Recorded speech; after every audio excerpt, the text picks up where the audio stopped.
Father's Day is here, and Dick's has the equipment to give Dad that perfect day. Check out amazing deals throughout the store, or let him choose his own gift with a Dick's gift card. Every season starts at Dick's.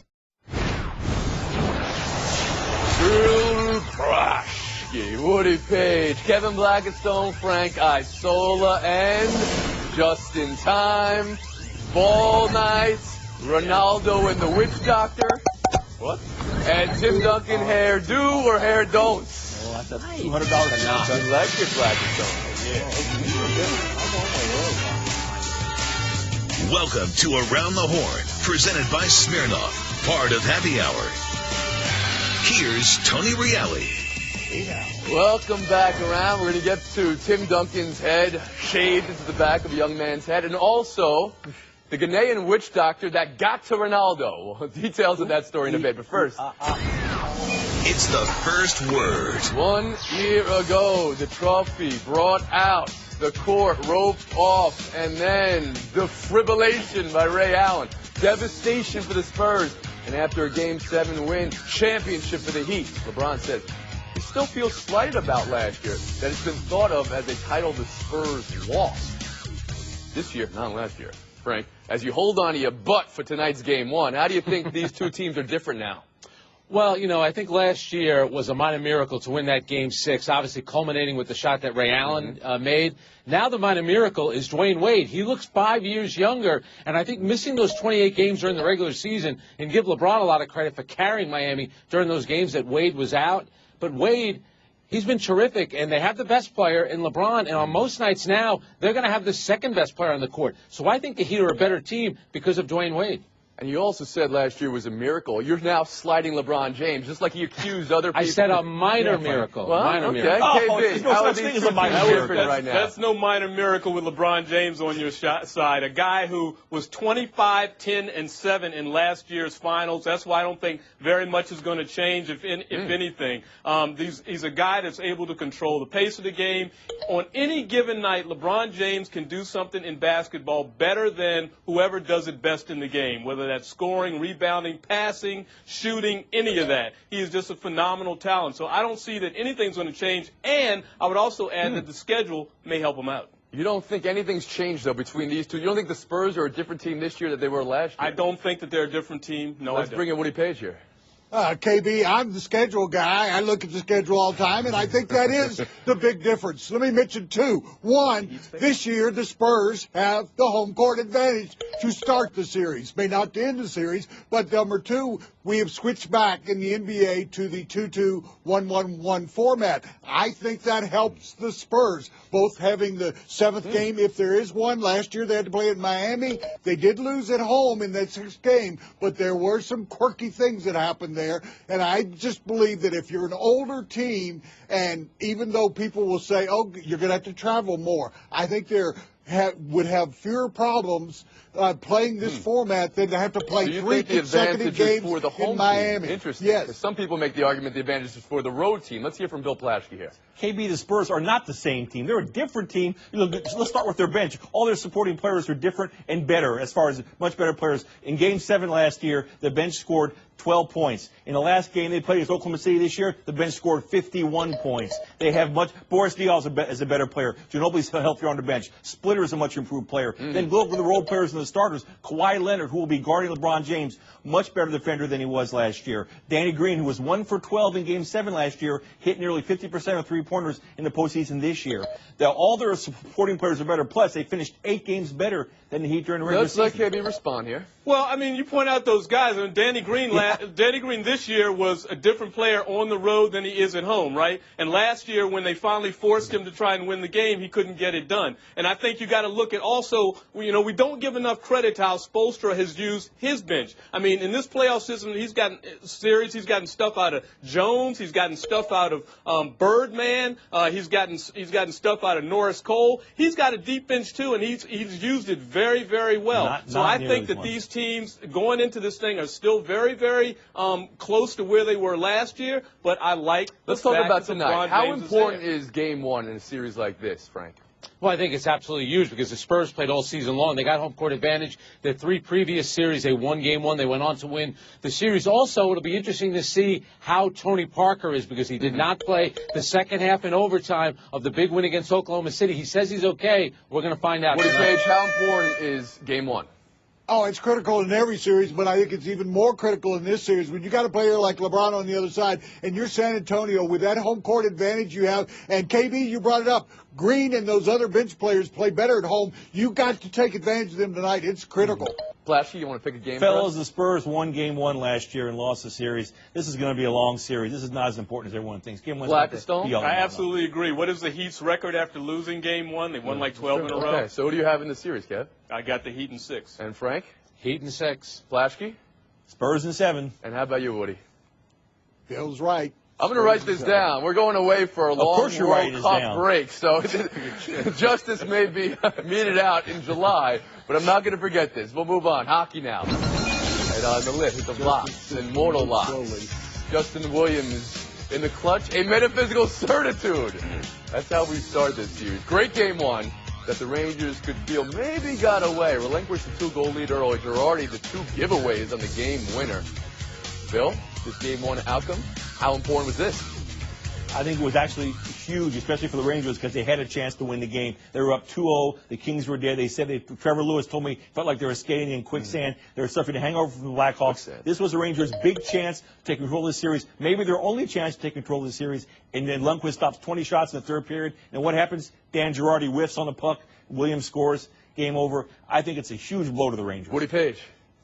Help me out here. So Bill doesn't think the NBA first game is important. That's why I asked the question just like that, Woody Page. It's the way the game went. Woodruff. Oh, of course it was. It was incredible. I mean, they had a chance with the Rangers coming in on the streak that they had absorbed lately. They were going to play as hard as they possibly could, and the Kings were able to grab one away. I thought it was an important game. And the reason why I'm so excited is in the last minute of play on that power play on both ends of the ice, those were 2 of the greatest moments I've seen in NHL history, and I don't think I'm overdoing it because I was out of my seat. You might be overdoing it a little bit, but it was a pretty good moment. Yes, thank you.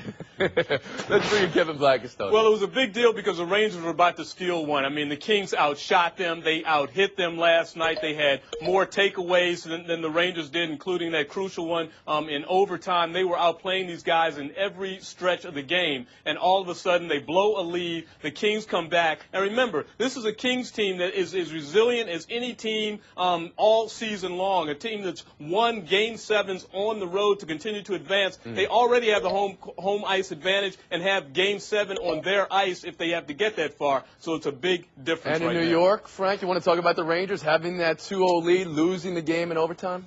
Yeah, all this time I thought Girardi only screws up in the Bronx, but apparently Girardi also screws up on the ice at Staples Center. That was a brutal giveaway because if you're going to lose the game, make them really earn it. But Bill Plaschke, you have a West Coast bias out there, paying so much attention to the Clippers and the Kings. Remember, the Rangers were down 3-1 to a pretty good Pittsburgh team. They had to go on the road twice to win a Game 5 and a Game 7. This is a resilient team. The Rangers, folks, will bounce back. It's not as devastating as you think. Plaschke, you got to respond to that. Wait, Frank, so are you saying the Rangers are going to win the series? Are you saying that right now? I think that it's a special group. I think they're a team of destiny. Team of destiny, he throws out there. All right, so we got a West Coast bias, we got an East Coast bias, and we got Woody Page in the middle, like, hey, what do you want from me? Plaschke 9, Page 11, Blackstone 8, Isola 8. We've been more than taking a break. Coming up, buy or sell, World Cup hopes killer. Oh, boy. Dodgers team chemistry and lineup filler. Ouch. And an unstoppable ostrich and QB Quilla. Stick around.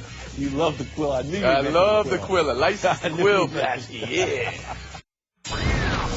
Buy or sell. Colin Kaepernick's extension, $110 million over 6 years. You know when you sign with a Quill, the print is going to be fine. And like an iTunes agreement, check this out. People fluent in legalese, Jim Florio, PFT, Jim Trotter, ESPN say there's wiggle room and de-escalators all over the place and that the fine print benefits the Niners. Kaepernick himself is betting on himself. What are you buying? What are you selling from this extension, Plaschke?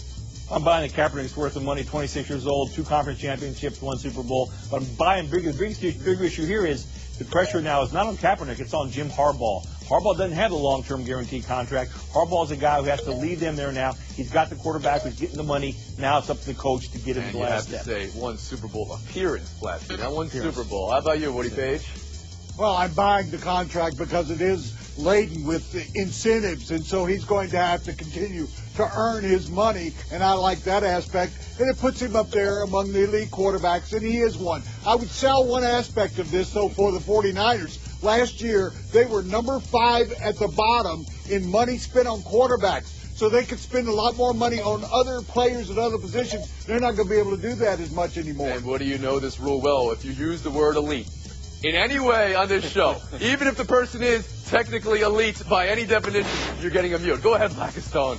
Well, I'm buying that they know that they got their guy, and they like Colin Kaepernick a whole lot, and they're not concerned about off-the-field stuff that popped up, that they feel that this is a guy who can take them to that Super Bowl championship. And I also buy the fact that he apparently questioned the contract and whether or not that meant that it could be structured so that he could get extensions for the guys around him. Great move. Isola. As they say in the commercial, you could tell everybody. That's a great deal for Colin Kaepernick. He's 4-2 in the playoffs, a young quarterback. It's a great rivalry now between Seattle and San Francisco. Russell Wilson, Kaepernick, I think it's a great deal for both sides.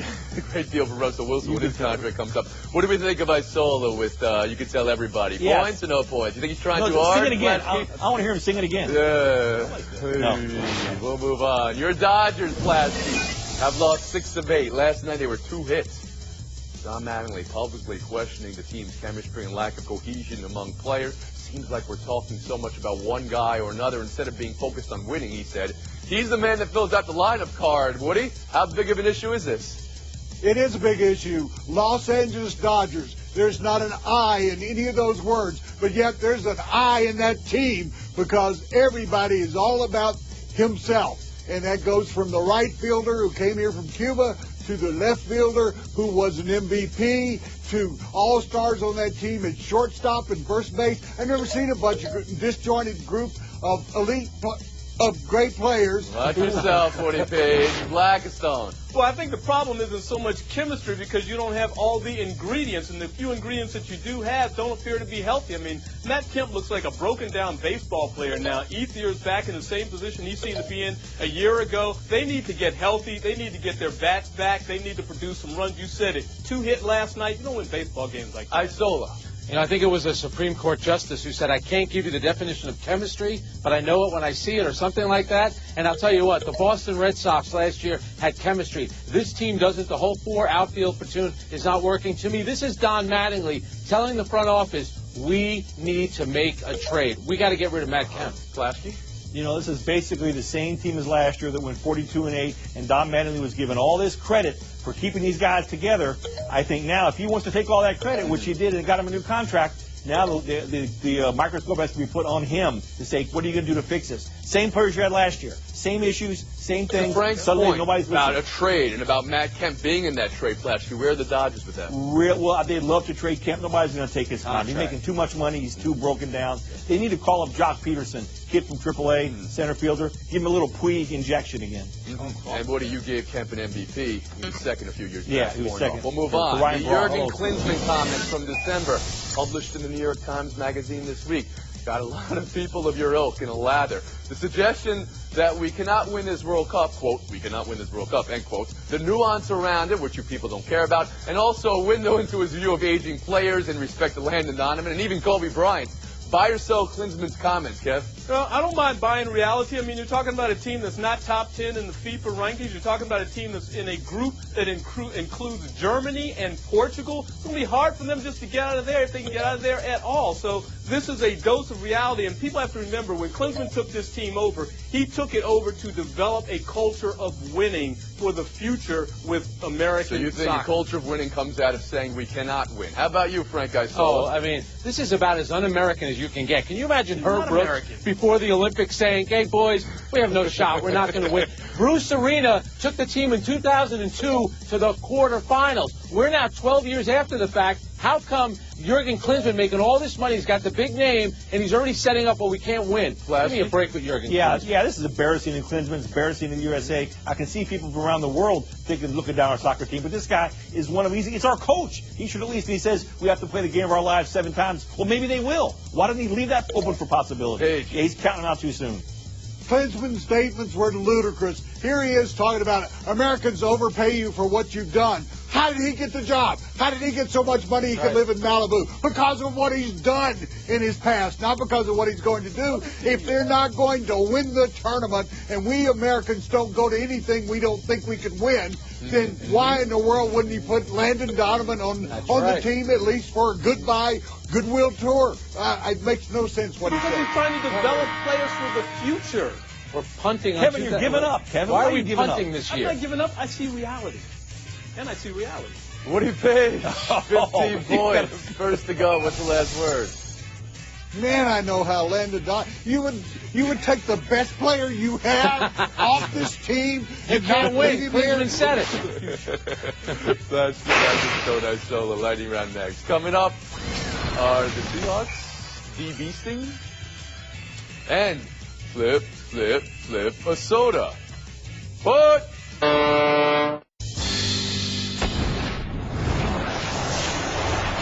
Klasky, Stone, Isola, 16 going on the lightning round. Sweet. Flip a soda. He's the president, he's the part owner, and after interviewing a half a dozen coaching candidates, he's the head coach of the Timberwolves. Klasky, you endorse Flip's move here?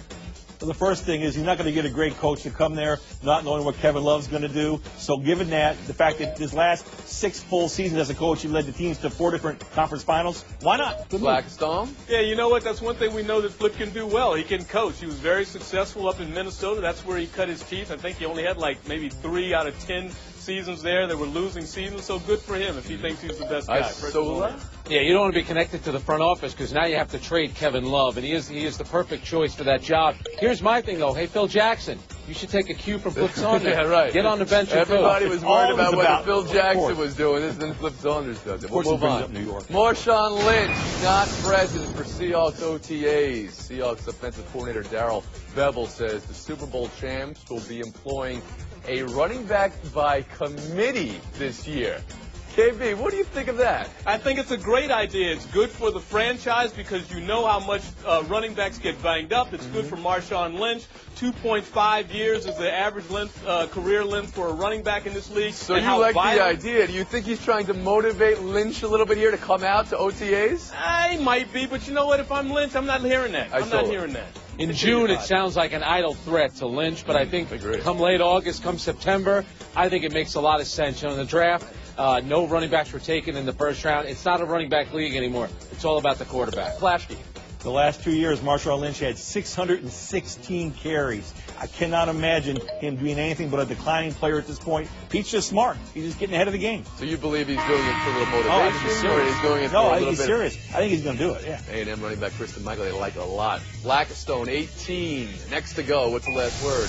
I wish I could add just one more carry in this part of the No, it's panelists by committee right now. Unfortunately, your committee is out and over. Flashkey, Isola. Showdown next. 2 enter, only one will leave. And straight ahead, Tim Duncan do. Look at that. And the witch doctor who says he has control over a very good-looking thigh.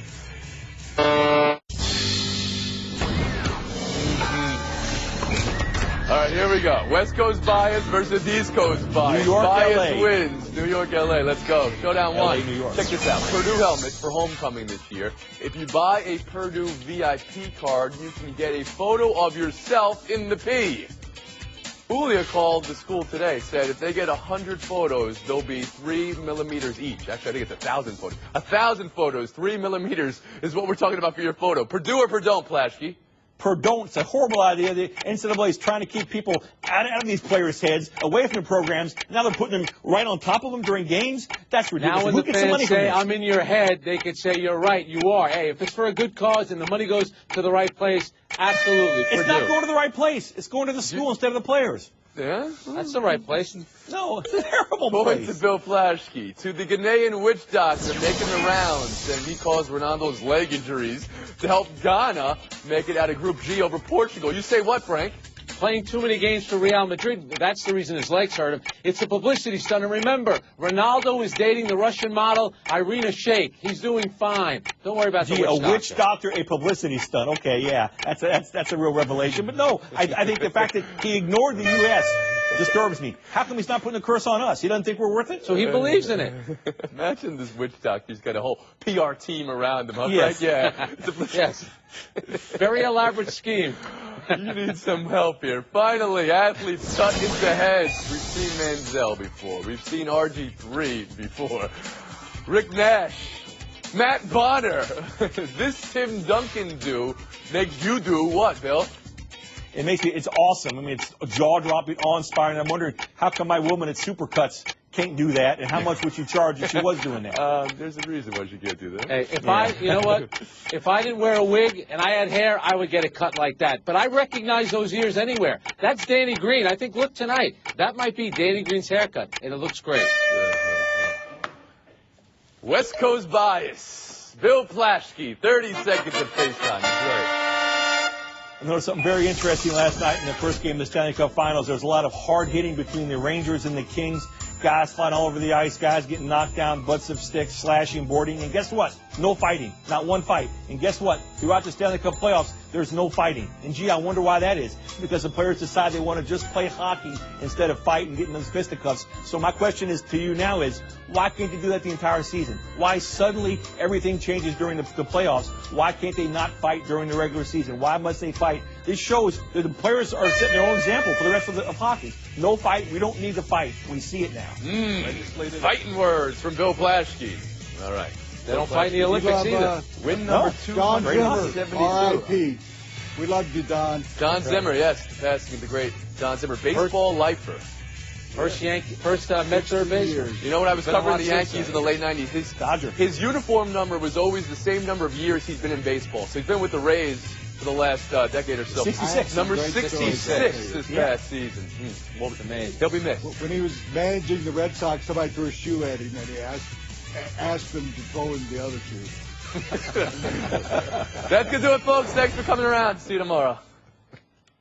Father's Day is coming and Dick's has amazing deals for Dad.